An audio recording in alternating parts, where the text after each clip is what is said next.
Exact ni untuk buat comparison. Exact ni comparison, katakanlah kita ada list of student yang kita dapat daripada dua source. Katakan contoh Tasnim dia dapat dia pun buat pendaftaran. Okey, Shilton pun you buat pendaftaran. Nak pastikan list of pendaftaran tu sama. Kan? Nak pastikan ada tak ada yang lain, kita boleh gunakan exact untuk compare dua-dua list. Okey, kita listkan semua. Katakanlah contoh saya ambil list ni. Okey. Tekan dekat data 2 tadi. Saya kecilkan dulu sekejap. Okey, saya buang ni sebab saya nak buat comparison sama ada katakan group pelajar tu betul ataupun tidak dengan list yang satu lagi list yang ada. Okey, contoh dia.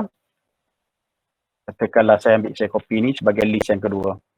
Okey, list yang kedua saya buang ID dia. Okey, contohlah kita tukarlah ya. Group C.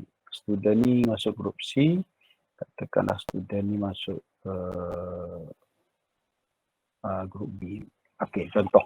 Okey, jadi kita atur student ini, student katakan Shilton punya, yang ni Tasnim punya.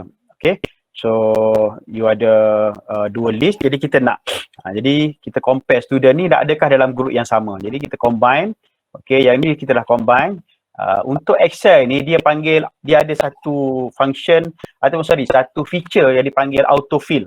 Autofill ni dia part intelligent part of Excel di mana dia boleh detect formula dekat atas tu. Kalau kita drag ke bawah, dia akan copy formula tu mengikut di setiap sel yang kita drag tu. Okey, menggunakan formula yang sama. Jadi kalau kita copy, maka dia akan combine. Maknanya kalau yang first ni combine B2 dengan D2, jadi yang bawah akan combine B3 dengan D3, B4 dengan D4 dan sebagainya lah. Kalau kita tengok, ya, dia akan bertukar secara automatik. Ya. So, begitu juga yang ni kita combinekan dekat sini. Ya. Saya akan combinekan. Okey. Jadi sama juga yang ni, kita drop ke bawah. Ini list yang pertama, yang kedua, dan ini adalah list yang pertama. Okey. Ini list 1, ini list 2. Okey. So kita guna concat untuk combine student dengan group, so that bila kita compare, kalau dia dalam group yang sama, maka kita akan dapat teks yang sama lah. Dan kalau dia dalam group berbeza, maka teks dia akan berbeza. Jadi dekat sini kita boleh guna exact. Kita punya function yang kedua. Guna exact untuk compare. Macam mana kita nak compare? Okey. Exact dia perlukan dua. Okey, exact dia ada tag pertama dan tag kedua. Tag pertama dekat sini, tag kedua dekat sini. Okey, sekejap. Tag kedua dekat sini. Ya. So exact tag pertama dan teks kedua, kalau dia true maknanya samalah, exactly sama. So kita bila ada list yang macam ni yang berdekatan, kita tak perlu drag, kita just double click je dia akan ambil. Okay, so nampak tak ada tempat yang false. False ni tak sama. But student ni dalam list yang pertama di group A, dalam list yang kedua di group C. Cuba tengok begitu juga dengan kat sini. List pertama di group C dan list keluar dia dalam group B. Ini contoh untuk macam mana kita nak compare, menggunakan exact untuk compare. Kadang-kadang dalam bentuk list, kadang-kadang dalam bentuk value, bentuk number kan. Kita generate guna programming, kita generate guna Excel. Dua tempat kita generate number. So macam mana kita nak compare pun boleh juga kita guna kaedah tu. Tapi number ni dia cerewet sikit. Sebab dia melibatkan titik perpuluhan dan mungkin tak berapa sesuai, tapi kalau titik perpuluhan yang sama, kita boleh compare, kita boleh guna exact juga. Okey. Next kita tengok apa lagi yang boleh kita guna. Okey, left ya. Saya cuba ambil dia, sebenarnya left ni dia left right dengan mid dia macam adik-beradik lah. Ya. Saya guna left, saya lompat-lompat je lah Okey, saya guna left. Okey, left ni apa? Left ni adalah bila kita nak extract data yang kita ada tu, kita cuma nak katakanlah 3 ataupun 2 yang ataupun 6 daripada left karakter. 6 karakter saja daripada left. Contohnya IC kita. IC kita birthday kita dekat sebelah mana? Okey, okey ada soalan. Tasnim, saya nak tanya exact dengan VLOOKUP tu sama tak? Sama. VLOOKUP adalah untuk kita search data daripada table. Okey, kita nak tengok contoh untuk dapatkan grade. Pelajar ni dapat 90, grade apa yang dia dapat? Biasanya kita guna VLOOKUP. Macam exact ni kita nak compare saja.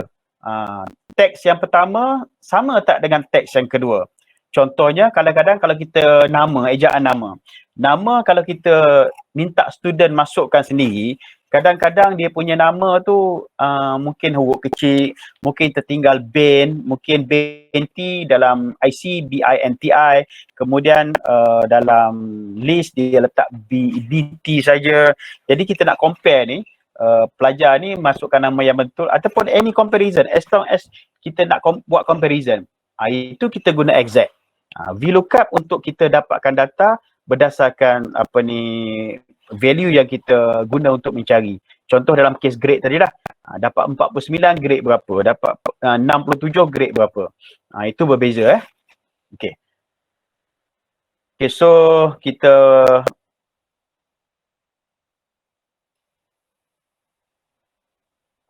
left left contoh.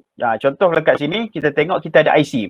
IC kita, dalam IC kita dia sebenarnya ada beberapa maklumat, saya rasa semua orang dah tahu, iaitu the first 6 digit adalah represent kita punya birth date, betul kan? Kita punya birth date bermula dengan hari dulu tahun dulu, tahun, kemudian bulan, dan kemudian the first two is year, the second two characters adalah untuk bulan, and the third two characters adalah untuk hari. Jadi kita boleh extract sebenarnya menggunakan teks ni daripada situ. Contoh kita nak tahu kan sebab tu kadang-kadang kalau para pelajar faham, para pelajar biasa tengok setengah-setengah web page yang minta kita isi maklumat, bila dia isi IC dia minta isi lagi birthday. Pada saya kalau melibatkan pelajar je lah, sebab pelajar semuanya memang ada IC yang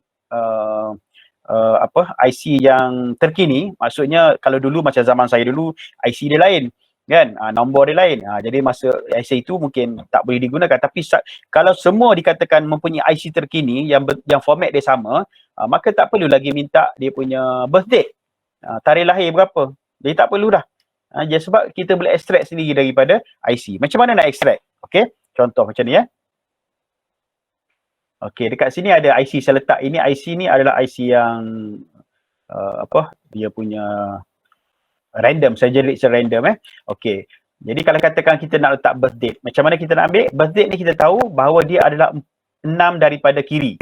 Jadi kita guna left. Okey. Mana teks yang kita nak, iaitu IC ni lah yang ni dan kita number of character dia adalah 6. Jadi kalau kita buat macam tu, dia akan dapatlah 040217. Maknanya 17 hari bulan 2 tahun 2004 kita dapat. Jadi macam tadi juga kita boleh drag, boleh guna auto fill, kita drag ke bawah. Jadi maknanya setiap pelajar ni kita dapat dia punya birth date dia. Nampak ya? Ni 17 bulan 5, ni 20 bulan 5, 24 bulan 9 dan sebagainya. Okey. Itu satu daripada kaedah menggunakan left. Left ni dia ada 3 beradik. Ya. Dia ada 3 beradik. Kalau kita tengok balik dekat sini, dia left, saya highlightkan dia. Left, mid dan juga right. Ni 3 beradik ni. 3 beradik ni maknanya kita boleh extract daripada data yang kita ada, sama ada di tengah-tengah kita guna mid, tak kisahlah berapa perkataan dia, ataupun di hujung kita guna right. Okey, dalam IC right dia guna untuk apa? Untuk, saya sebenarnya tak pasti 100%. Okey, tapi salah satu daripada yang saya faham, kalau 4 nombor terakhir itu adalah genap, dia adalah untuk perempuan kan? Untuk perempuan kan. Kalau ganjil adalah untuk lelaki. Okey, jadi sekarang ni katakanlah kita nak extract satu nombor terakhir kat belakang. Kita nak tentukan dia lelaki ke perempuan.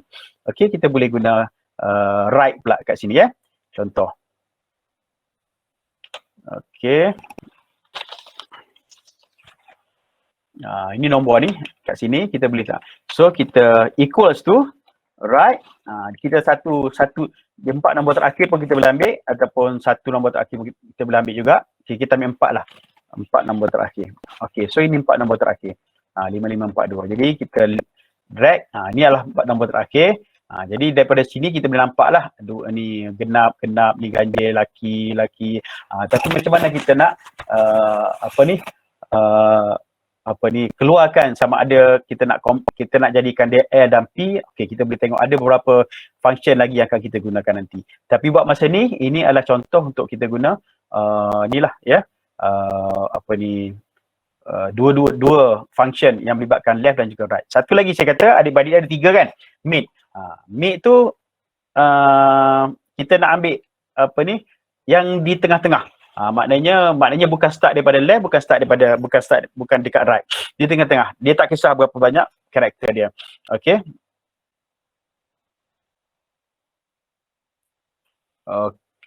Okey, tak apa. Yang kalau saya baca saya akan habiskan yang ni dulu sebab takut nanti tinggal gendala tengah-tengah.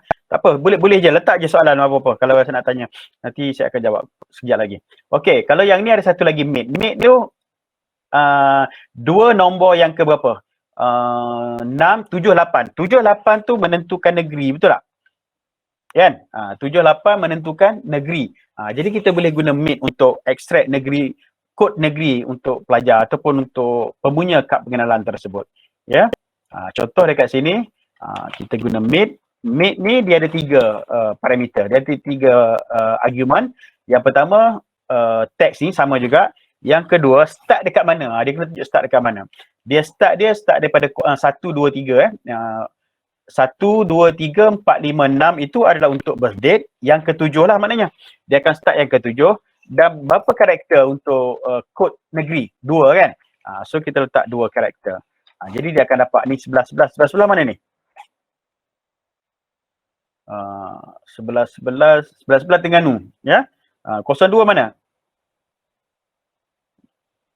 02 Selangor kot. Bukan. 01 Selangor. Kedah. Okey, dah orang Kedah dah bunyi dah. Okey, dan inilah. Jadi kita boleh tahu. Jadi ni belum kita yang ni kalau siapa yang tanya tadi siapa yang tanya tadi pasal VLOOKUP. Okey, Tasnim tanya tadi, yang ni kita boleh sebenarnya untuk VLOOKUP dengan negeri. Kita ada senarai negeri dan juga kod. Jadi kita boleh VLOOKUP. Yang tu saya tak ada plan untuk tunjuk VLOOKUP sebenarnya. Tapi saya bagi hint je lah. Ya? Jadi 11 nanti kita boleh guna VLOOKUP untuk tentukan dia ni daripada negeri mana. Dengan syarat kita ada table yang ada maklumat negeri dan juga kod. Macam 11 Terengganu, 02 Kedah. Ada maklumat tu. Dan maklumat tu kita boleh guna VLOOKUP untuk letak dekat sebelah value ni negeri mana. Jadi kita boleh drag ya. Yang tu saya tak masuk ke dalam ni, tapi kalau ada sempat masa sekarang mungkin saya boleh tunjuk lah ya.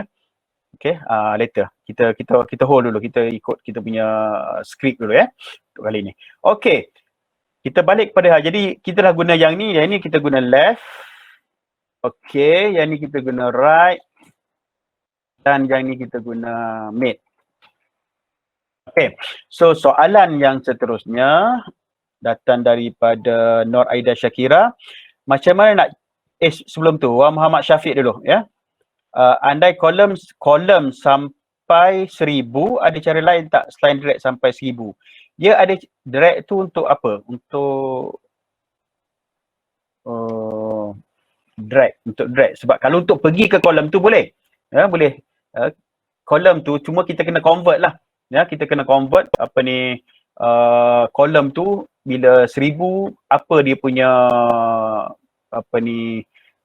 label dia ya. Kalau macam contoh kita yang ni kita tahulah 20 Z berapa 26 kan. So kita letak katakan Z1. So dah akan pergilah dekat sini kan. Jadi kalau kita nak drag sampai 1000 mungkin kita kena agak lah Lepas sampai 1000 tu berapa? Okey, untuk satu um, uh, satu cycle of alphabet ni A sampai Z ni dia 26.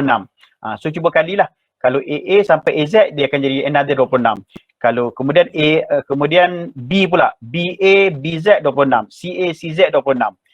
Jadi mungkin boleh digunakan maklumat tersebut untuk kita dapatkan huruf apa yang mewakili 1000, ya.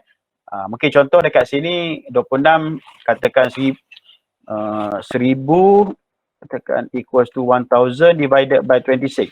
So 38 kali. So bolehlah check mungkin A apa dia? Saya letak kalau A berapa? A1 A1. Okey, ni A1. Cara dia kita nak tengok kolom ni, kita boleh letak kolom, dia akan display kolom berapa tu. Kolom 703 baru. So A mungkin AB lah, ya. B. Okey, kolom 730. So panjang lagi, ya. So itu kalau nak pergi, saya tak pasti maksud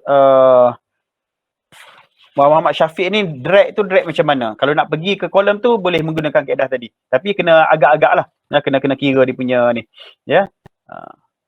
Drag tu saya tak pasti macam mana nak drag, masuk drag. Biasa kalau drag ni yang saya tunjuk tadi melibatkan row, ya. Okay, next macam mana nak check if data yang kita masukkan dalam format yang betul ataupun tidak. Okay, ini kita masuk topik data validation. Data validation ada satu topik yang last tu. Okay, Nur Aida Syakira. Kita akan tengok sekejap lagi. Okay, so data validation ada dekat sini, ya. Data validation, hopefully sempat sampai sini, ya. Okay, so saya pergi laju sikit. Saya akan tinggalkan beberapa ni untuk you all explore. Saya akan pergi lebih detail sikit yang kat sini. Okay. Okay. Yang satu lagi yang adik-beradik 3 juga, lower. Ini sikit je. Lower, proper dan juga upper. Lower, proper dan juga upper. Ini pun adik-beradik juga. Yang ni maknanya kita nak convert contoh yang ni, extract from website, saya copy yang kat sini je, equals to upper. Bila kita letak upper, dia akan convert kepada uppercase semua. Tu kepada uppercase. Kalau kita lower, dia akan convert uppercase ni kepada lowercase semua. Dan kalau proper, dia akan jadikan first character of each word ni sebagai apa? Uppercase, ya. Okay, proper. Dia akan ambil ni. Tengok, extract. Kalau E huruf besar, D huruf besar, F huruf besar, W huruf besar. Itu upper, lower dan juga proper lah. Okay, jadi saya berhenti setakat ni untuk text function. Dan kita terus kepada text to column lah, ya. Text to column ni boleh tengok kepada data tree. Katakanlah kita paste data tiba-tiba dalam bentuk rapat-rapat macam ni. Pernah tak? Kita paste data dalam bentuk rapat-rapat macam tu. Kita paste daripada text. Lepas tu kita paste daripada table ataupun paste daripada mana-mana function, cari mana-mana source. Tiba-tiba kita paste, dia tak pergi kepada setiap kolom. Jadi jenuh lah nak salin satu-satu, kan.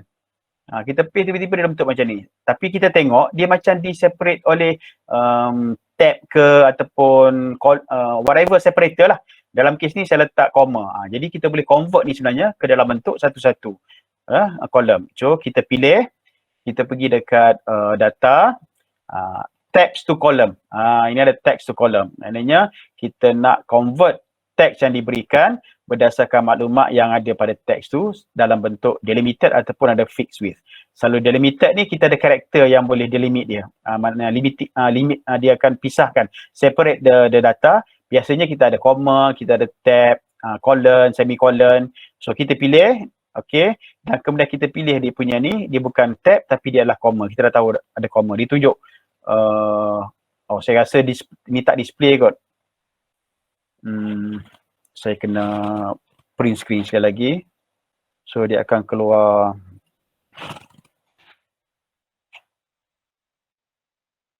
Okay. So dia akan keluar this screen. Okay, dia akan keluar di screen, convert text to column. So kita pilihlah comma. Comma sebagai delimiter dia. Dia akan detect ni comma kat mana dan kita klik on next. Okay. So balik semula kepada Excel.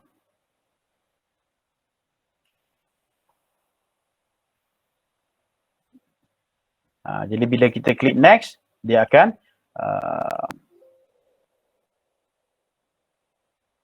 okay, so dia akan convert lah. Jadi dalam bentuk proper, ya.